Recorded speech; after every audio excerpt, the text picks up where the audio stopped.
नमस्कार दोस्तों, अनसुनी कहानी में आपका स्वागत है। बहुत समय पहले एक छोटे राज्य पर राजा रुद्र प्रताप का शासन था। वह अपनी ताकत और अहंकार के लिए मशहूर था। उसके सामने कोई सिर उठाने की हिम्मत नहीं करता था। वह हमेशा अपनी शक्ति का दिखावा करता और चाहता कि लोग उसके सामने झुकें और उसकी प्रशंसा करें। रानी सुमित्रा, जो राजा रुद्र प्रताप की पत्नी थी, बेहद समझदार और विनम्र थी। लेकिन राजा की एक आदत ने उन्हें हमेशा भयभीत रखा।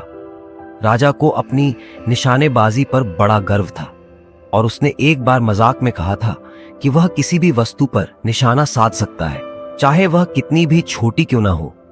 एक दिन दरबार में राजा रुद्र प्रताप ने ऐलान किया कि वह अपनी निशानेबाजी का कौशल सबके सामने दिखाना चाहता है।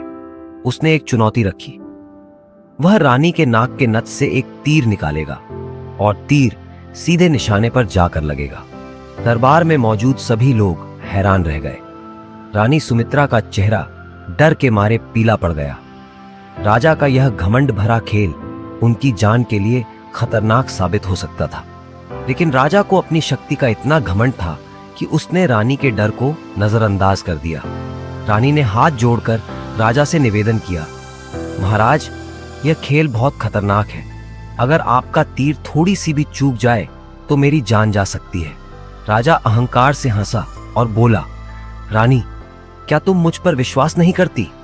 मैं अपनी शक्ति और कौशल में माहिर हूं। मेरा तीर कभी चूक नहीं सकता। रानी डरते हुए चुप रह गई और मन में ईश्वर से प्रार्थना करने लगी। राजा ने अपने धनुष पर तीर चढ़ाया और रानी की नाक की ओर निशाना साधा।